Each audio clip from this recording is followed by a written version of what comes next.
మూల తలంపుకి జన్మలు వస్తాయి. ఆ జన్మలు లోపల చైతన్యానికి జన్మలు రావు. ఇంక దానికి పుట్టుక లేదు. లోపల చైతన్యానికి జన్మలు రావు. సరే, శరీరం మన ఎదురుగుండానే కాల్చి బూడి చేసేస్తారు శరీరాన్ని. కానీ జన్మలు ఎవరికి వస్తాయంటే మూల తలంపుకు వస్తాయి. దేనికి వస్తాయి? ఆ మూల తలంపే దేహంతో తాదాత్మ్యం పొందే ప్రథమ తలంపే మూల తలంపే జీవుడు. అదే మనస్సు, అదే సంసారం, అదే అజ్ఞానం, అదే మాయ. అదే మాయ మొత్తం అంతా అక్కడ ఉంది. పుండంతా అక్కడ ఉంది. భగవాన్ ఏం చెప్పారంటే ఇది ఒక గ్రంథి అన్నారు, ఇది ఒక ముడి అన్నారు. అంటే లోపల చైతన్యానికి అసలు జన్మే లేదు. ఈ ఎక్కర్లేదు అసలు. ఈ కులాలు, గోత్రాలు, వస్తువులు, వాహనాలు అసలు వీటితో మన ఊహలతోటి, మన ఆలోచనలతోటి, మన తలంపులతోటి, మన పుట్టుకలతోటి, మన చెడ్డ ప్రారంభంతో, మన మంచి ప్రారంభంతో, మన అనుకునే గొడవలతోటి అసలు ఆ చైతన్యానికి దీనికి ఏమి సంబంధం లేదు. ఆ చైతన్యం నేను అని అనదు. మంచివాళ్ళు అంటారు చైతన్యం ఎక్కడో చైతన్యం దాకేందుకు బుద్ధిమంతులు కూడా నేను వాడకం ఉండదు వాళ్ళకి. నేననే వాడకం బుద్ధిమంతులు కూడా వాడకం చేయరు. ఎక్కడో చైతన్యం దాకే చైతన్యం నేను అనదు. ఈ శరీరం కూడా నేను అనదు. అసలు ఈ శరీరానికి నేననే శక్తి ఉంటే ఎవడు వలకట్లోకి వెళ్ళదు. అసలు పంచాయతీలోకి ఎవరు అందరూ లేచి ఇళ్ళకి వచ్చేస్తారు. అందరూ లేచి ఇళ్ళకి వచ్చేస్తే ఇంకెలాగా? చచ్చిపోయేవాళ్ళు చచ్చిపోతూ ఉండాలి, పుట్టివాళ్ళు పుడతా ఉండాలి. శరీరానికి నేననే తలంపు ఉండి శ్మశానానికి ఎవడు వెళ్తాడు? ఎవడే వెళ్ళడు అసలు. వాళ్ళని కాల్చనిస్తారంటే శరీరం అడుగుతుందని ఎందుకు కాలుస్తున్నావు, ఇంటికి వెళ్ళిపోతానని. ఇంకా అనంతరాలు కూడా ఎవరికి రాయరు. ఇంకా అనంతరాలు ఎలా రాస్తారు? ఇంకా వాళ్ళు ఎప్పుడు బతికుండి ఇంకా వాళ్ళకి అనంతరం రాయించండి. ఇంకా అనంతరాలు ఉండవు. దేహమునకు నేను అనే తలంపు లేదు. శవాన్ని మీరు శవంతో ఎందుకు మాట్లాడండి? మీరు శవం మీతో మాట్లాడుతుందే. శవంతో మాట్లాడతామంటే మీరు శవం మాట్లాడదు. లోపల చైతన్యానికి నేననే తలంపు లేదు. లోపల దేహానికి నేనే తలంపు లేదు. మరి నేను ఎవరంటున్నారంటే భగవాన్ చెప్పారంటే ఆ చైతన్యం తాలూకు కొంత, ఈ జడం తాలూకు కొంత రెండు కలిపి నేనుగా ఏర్పడింది. అదే మాయ. అదే మాయ.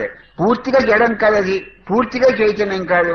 చైతన్యంలో కొంత భాగం, ఈ జడంలో కొంత భాగం, అది నేనుగా వచ్చింది. ఇప్పుడు మనం ఏం చేయాలంటే దాంట్లో జడం ఉంది, చైతన్యం ఉంది. ఆ నేనులో మనం ఏదైతే నేను అంటున్నామో అది మనం నేను అనేది నిజమైన నేనే కాదు. అదొక తలంపు. అది కూడా ఒక తలంపే. అది మొదటి తలంపు, ప్రథమ తలంపు, ప్రధాన తలంపు, మదర్ థాట్. అదే కొంతమంది దీన్నే దొంగనేని అంటున్నారు. ఏమంటున్నారు? దొంగనేని అంటున్నారు. ఈ నేనుని దొంగనేని అంటున్నారు కొంతమంది. అది ఈ మొదటి తలంపు, ప్రధాన తలం, అందులో రెండు ఉన్నాయి. జడ లక్షణాలు ఉన్నాయి, చైతన్య లక్షణాలు ఉన్నాయి. అయితే ఇక్కడ భగవాన్ చెప్పేది ఏంటి? ఇక్కడ ఏం చెప్తున్నారంటే దాంట్లో రెండు లక్షణాలు ఉన్నాయి. ఆ జడత్వాన్ని తగ్గించే ఆ నేను ఆ మూల తలంపులో ఉన్న జడత్వాన్ని తగ్గించుకుంటే నెమ్మదిగా చైతన్యం వైపు గెలిపోయి చైతన్యంలో ఎక్కువైపోతుంది. మీరు ఆ మూల తలంపులో ఉన్న చైతన్యాన్ని తగ్గించుకుంటే జడంలోకి వెళ్ళిపోతుంది. అందులో రెండు లక్షణాలు ఉన్నాయి. జడత్వం ఉంది, మంచి. ఇప్పుడు మనలో మంచి చెడ్డ ఉన్నాయనుకోండి, చెడ్డ తగ్గించుకుంటూ రావాలి, మంచి పెంచుకుంటూ రావాలి. అలాగే ఈ మూల తలంపులో కొంత జడ లక్షణాలు ఉన్నాయి, కొంత చైతన్య లక్షణాలు ఉన్నాయి. మనం ఏం చేయాలంటే జడ లక్షణాలు తగ్గించుకుంటూ రావలేదు. ఏమవుతుంది? చైతన్యం పెరుగుతుంది, చైతన్యం వైపు పెడుతుంది, చైతన్యం లైవ్ అయిపోతుంది. మనం చేయవలసిన సాధన ఏంటంటే ఇక్కడ భగవాన్ చెప్పిందంటే ఈ మూల తలంపులు రెండు ఉన్నాయి. దాన్ని గ్రంథి అన్నారు, ముడి అన్నారు. అంటే జడాన్ని చైతన్యాన్ని కలుపుతుంది. కొంత చైతన్యం, కొంత జడం. దాన్ని ముడి అన్నారు. ఈ ముడి ఇప్పితేనే కానీ సంసారంలోంచి మనిషి బయట పడలేడు. ఓ అరుణాచలేశ్వరుడా, ఈ ముడి చిజ్జడ గ్రంథి, చిట్టుని జడాన్ని కలిపే గ్రంథి. ఈ గ్రంథి ఇప్పేటప్పుడు ఈ గ్రంథి నువ్వు ఇప్పకపోతే ఎవరు ఇప్పుతారు? నువ్వే ఇప్పాలి. ఆ చిక్కుముడేది. ఏ ముడిది? చిక్కుముడి. ఈ ముడిని ఇప్పేటప్పుడు నాకు బాధ లేకుండా, హింస లేకుండా, ఏమి పెయిన్ లేకుండా నువ్వు ఇప్పుతున్నది నాకు తెలియకుండా చిజ్జడ గ్రంథిని ఇప్పేటప్పుడు, అది వేరు చేసేటప్పుడు, ఆ చిజ్జడ గ్రంథిని కట్ చేసేటప్పుడు ఏమీ బాధ లేకుండా చెయ్యి అరుణాచలేశ్వరుడు అన్నాడు. మీరు బాగా అర్థం చేసుకోండి. అందరూ జడ లక్షణాలు తగ్గించుకుంటూ రావాలి మూల తలంపులో. ఎప్పుడు ఈ చైతన్యం వైపుకి జరుగుతుంది. అది చైతన్యం వైపుకి జరిగి చైతన్యంలో నదుల్ని సముద్రంలో కలిసినట్టు చైతన్యం అది సముద్రంలో కలిసిపోతుంది. మనం ఎక్కడి నుంచి వచ్చాం? సముద్రంలో నీరన్నీ మేఘాల కింద మారి, ఈ మేఘాల్లో ఉన్న మళ్ళీ నీరంతా కొండల మీద వర్షం కురుస్తాను. అదే నదుల్లో ప్రవహించింది. నదుల్లోకి వచ్చి నీరంతా కొండల మీద కురిసిన వర్షం. అలాగే నది చూడండి, ఎన్నో తిరిగి ఎన్నో వంకర్లు తిరిగి ఎన్నో పాపి కొండల లాంటి కొండలను కూడా దొలిచి సముద్రంలోకి వెళుతుంది.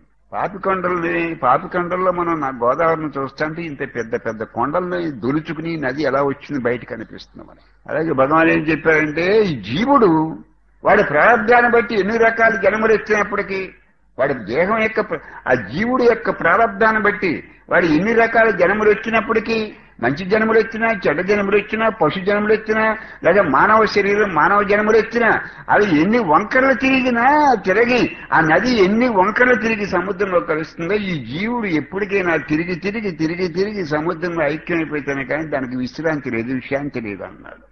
పక్షి చాలా పైకి ఎంత బాగా ఎగిరినా చివరికి దాని గూటికది రావాల్సింది. దాని గూటికది రాకపోతే దానికి రెస్ట్ లేదు. అలాగే మన ఇంటికి మనం వెళ్ళవలసిందే. మన ఇల్లేది మన హృదయంలోనే ఉంది. మన ఇల్లు మన హృదయంలోనే ఉంది. హృదయం అంటే ఊరికి అది పరిమితం కాదు. హృదయానికి మరొక పేరు ఈశ్వరుడు, హృదయానికి మరొక పేరు చైతన్యం, హృదయానికి మరొక పేరు ఆత్మ. హృదయం ఇక్కడే భగవంతుడు ఇక్కడే ఉన్నాడు. ఇక్కడే ఉన్నాడు. మూల తలంపు మూలంలోనే హృదయం ఉంది. అక్కడే భగవంతుడు ఉన్నాడు. అయ్యే మూల తలంపు దాని మూలాన్ని చూస్తేనే కదా అదృశ్యం అవదు. ఇది అదృశ్యం అవటం భగవంతుడు నీకు స్వరూపంగా వ్యక్తం అవటం ఒకేసారి జరిగిపోతాయి.